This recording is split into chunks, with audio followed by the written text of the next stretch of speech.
পাকিস্তানৰ সেনা বাহিনীৰ ব্যক্তি এজনকো লগ কৰিছিল। বহুত ডাঙৰ একশ্যন হ'ব,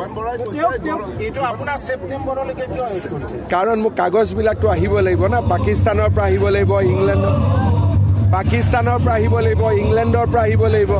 মই যদি আপোনাক এনে কওঁ, আপুনি মোৰ কথা মানিব জানো? কালি যদি মই এনে কৈ দিওঁ যে তেওঁ পাকিস্তান গৈছিলে অমুক তাৰিখে, আপোনালোকে মানিব জানো? আপোনালোকেতো প্ৰমাণ খুজিব। 10 ছেপ্টেম্বৰ আগতে প্ৰত্যাহ্বান জনাব নালাগে, এইটো মই দিমেই। আৰু সেইটো আৰু হিমন্ত বিশ্ব শৰ্মাই যি কয় এইটো কৰে। আৰু ভাল, গোটেই ইলেকশ্যনটো চবফালে ভালেই হৈছে। এটা ইয়াত আমি মিটিংবিলাকত কিয় আহিছোঁ, ৰাইজক লগ পালে 10টা কথা শিকিব পাৰি, নহ'লেতো বিজেপি ভালে। আৰু বিজেপিৰ কোনো অসুবিধা নাই। ছেপ্টেম্বৰত মিত্ৰতা খুব সম্ভৱ নহ'ব। আমি বন্ধুত্বমূলকভাৱেই আমি প্ৰতিদ্বন্দ্বিতা কৰিম, কাজিয়া পেচাল কৰি নহয়, বন্ধুত্বমূলক।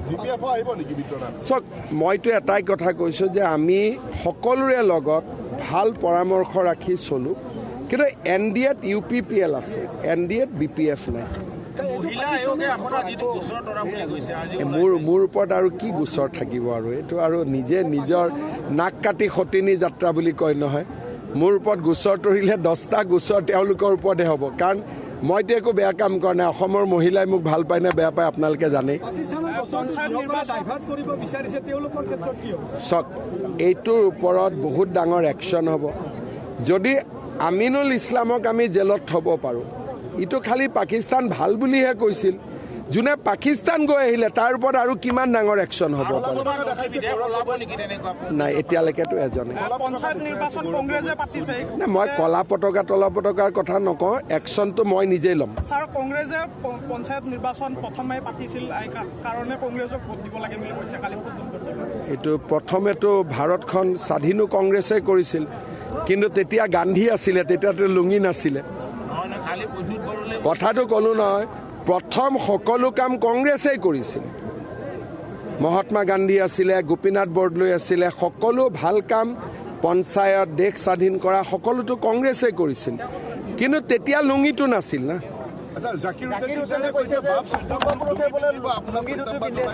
জাকিৰ হুছেইন চিকদাৰ কোন হয়?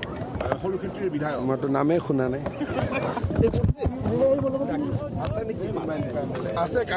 বিধানসভাত কথা বতৰা নকয় নহয়, চিনা জানাই হোৱা নাই। মানুহজন কোন? লৈ আহিব, তেতিয়া কথা পাতি ল'ম।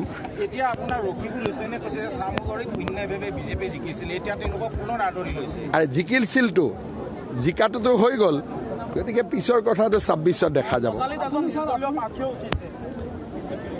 নিৰ্দলীয় প্ৰাৰ্থী ক'ৰবাত আমাৰে দুই এজনে পিছফালে থাকি অলপ আগবঢ়াই দিছে, ঠিক হৈ যাব।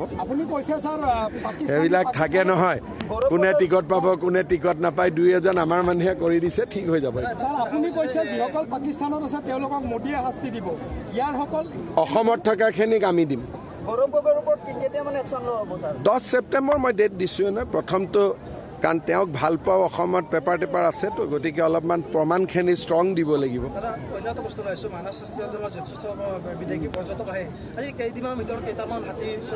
আমি হাতীৰ এই যি 3টা হাতীক মাৰিছিলে, খৰ্গকেইটাও আমি উদ্ধাৰ কৰিছোঁ, দাঁতকেইটা, আৰু যিকেইজনে মাৰিছে তেওঁলোককো আমি এৰেষ্ট কৰিছোঁ।